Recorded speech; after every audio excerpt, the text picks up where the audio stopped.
बहुत कम लोग यह बात जानते हैं कि शिवलिंग और ज्योतिर्लिंग में क्या अंतर होता है।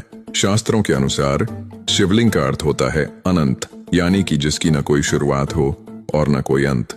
शिवलिंग भगवान शिव और माता पार्वती का आदि अनादि एकल रूप है, यानी कि शिवलिंग का ऊपर का हिस्सा शिव का प्रतीक है और नीचे का हिस्सा माता पार्वती का प्रतीक है। शिवलिंग की पूजा के लिए अन्य देवी देवताओं के मंदिर की तरह किसी पंडित या पुजारी की आवश्यकता नहीं है।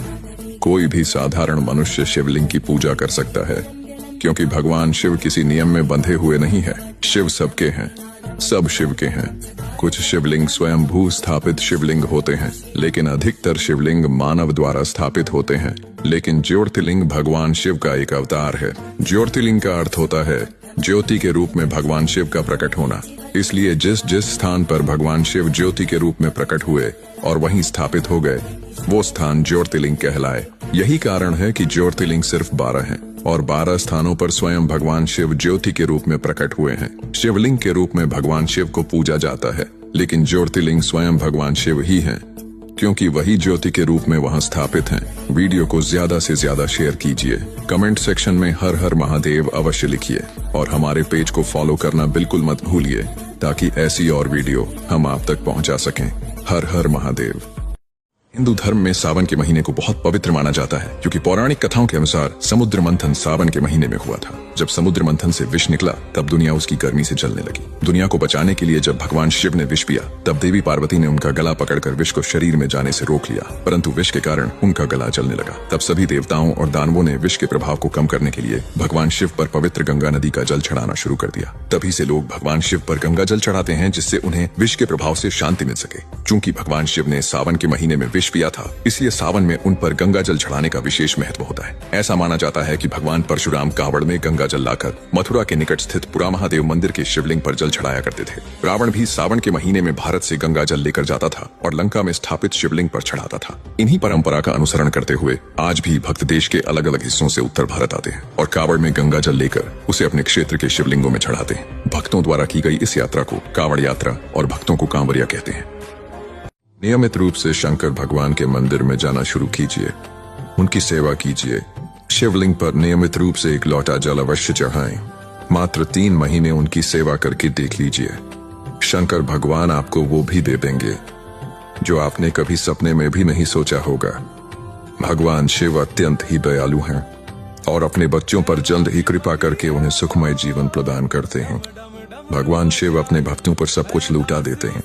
उन्हें मनचाहे फल मात्र थोड़ी सी सेवा से प्रसन्न होकर दे देते हैं, लेकिन इसके पहले आपको चालाकी, निंदा, झूठ, चोरी और दुर्व्यवहार आदि का पूर्णतः त्याग करना होगा। फिर देखना भोले भंडारी कैसे आपके दिन बदलते हैं। मात्र 3 महीने उनकी सच्चे मन से सेवा करके देख लीजिए। हर हर महादेव।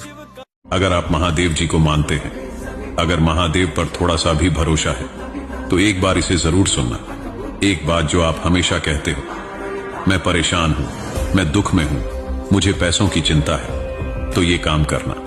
जब भी आप रात को सोने जाओ, तो सोने से 2 मिनट पहले आपको महादेव के इन 11 रुद्रों का नाम लेना है और यही आपको सुबह उठते ही करना है।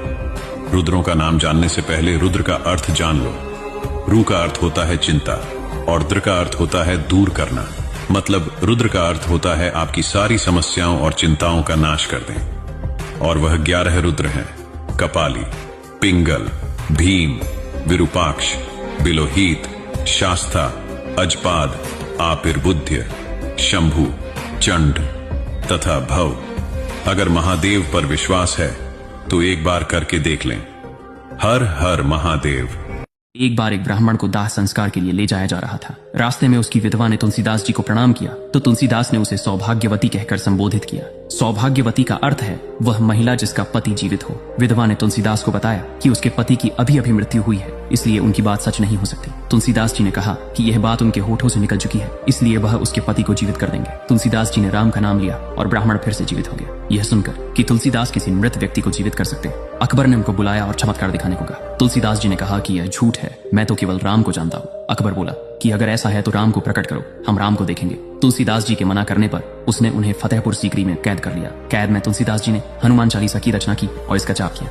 40 दिनों के बाद शहर में अचानक बंदरों की एक सेना आई और उन्होंने पूरे शहर में कहर बरपा दिया। एक हाफिज ने अकबर को बताया कि यह कैद में बंद तुलसीदास का चमत्कार है। ये सुनकर अकबर ने तुलसीदास से क्षमा मांगी और उन्हें रिहा कर दिया। तब से अकबर तुलसीदास जी का घनिष्ठ मित्र बन गया और उसने एक फरमान भी सुनाया कि श्री राम और हनुमान जी के अनुयायियों को परेशान नहीं किया जाएगा।